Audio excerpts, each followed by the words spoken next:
ನಮಸ್ಕಾರ ಆತ್ಮೀಯ ಕನ್ನಡದ ಬಂಧುಗಳೇ, ಕಳೆದ 1.5-2 ತಿಂಗಳಿಂದ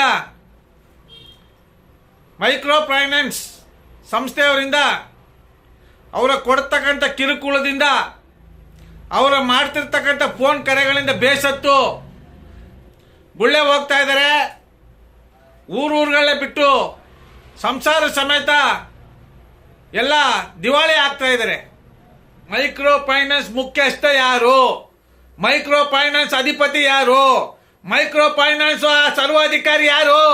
ಮುಖ್ಯಮಂತ್ರಿಗಳೇ, ಡಿ.ಕೆ. ಶಿವಕುಮಾರ್ ಅವರೇ, ಗೃಹ ಸಚಿವರೇ, ಈ ಕೂಡಲೇ ಸೂಕ್ತವಾದ ತಂದು ಇಂಥ ಭ್ರಷ್ಟ ಮೈಕ್ರೋ ಫೈನಾನ್ಸ್ ಮುಖ್ಯಸ್ಥರನ್ನ ಬಂಧಿಸಿ ಅವ್ರಿಗೆ ಎಡಮರಿ ಕಟ್ಟಬೇಕು, ಜನರ ಪ್ರಾಣ ಉಳಿಬೇಕು ಅಂತ ನಾವು ಎಚ್ಚರಿಸ್ತಾ ಇದ್ದೇವೆ.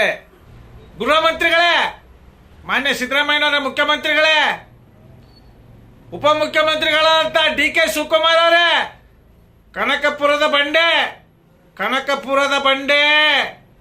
ಬಂಡೆ ಮಹಿಳೆಯರಿಗೆ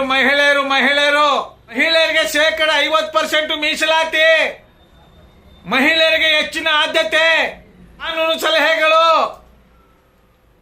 ಮಹಿಳೆಯರಿಗೆ ಹೆಚ್ಚಿನ ಅವಕಾಶಗಳು, ಮಹಿಳೆಯರಿಗೆ ಹೆಚ್ಚಿನ ಅಧಿಕಾರ ಅಂತಿರಲ್ಲಪ್ಪ. ಚುನಾವಣೆ ಸಂದರ್ಭದಲ್ಲಿ ವಾನ್ಗೆಟ್ಟವೆ ಮಹಿಳೆಯರು ಇವತ್ತು ಎಷ್ಟು ಜನ ಪ್ರಾಣ ಕಳ್ಕೊಂಡ್ರು, ಎಷ್ಟು ಕುಟುಂಬಗಳು ಬೀದಿ ಪಾಲಾಯ್ತು. ಇಷ್ಟು ಜನ ನಿಮ್ಗೆ ಓಟ್ ಹಾಕಾರಲ್ವಾ? ನಿಮ್ ಜನ್ಮಕ್ಕೆ ಬೆಂಕಿ ಹಾಕವ್ರೆ. ನಿಮ್ಗೆ ಧೈರ್ಯ, ದಮ್ಮು, ತಾಕತ್ತು, ಸಂವಿಧಾನಬದ್ಧವಾಗಿ ಕೆಲಸ ಮಾಡಕ್ ಆಗಲ್ಲ ಅಂದ್ರೆ ರಾಜೀನಾಮೆ ಕೊಡ್ರಿ. ನಿಮ್ಗೆ ಯಾಕ್ರಿ ಮಾನ್ಗೆಟ್ ರಾಜಕಾರಣ? ನಿಮ್ಗೆ ಯಾಕೆ ಹೇಳ್ರಿ? 224 ಜನ MLAಗಳೇ, 28 ಜನ MP ಗಳೇ, ದಂಡಪಿಂಡಗಳೇ, ಎಲ್ಲಿ ಅಡಗೋಗಿದ್ದೀರಿ?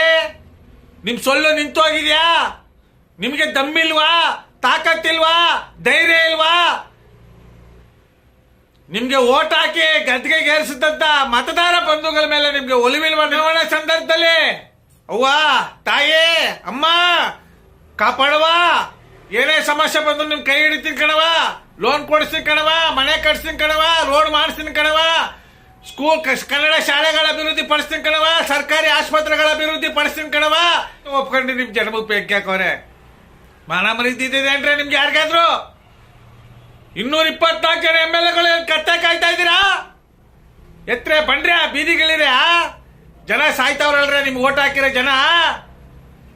ಮಾನ್ಯ ಮುಖ್ಯಮಂತ್ರಿ ಸಿದ್ದರಾಮಯ್ಯನವರೇ, 2ನೇ ಬಾರಿ ಮುಖ್ಯಮಂತ್ರಿಯಾಗಿ ಆಯ್ಕೆ ಆಗಿದ್ದೀರಿ. ತಗೊಬನ್ನಿ ಸುಗ್ರೀವಾಜ್ಞೆ.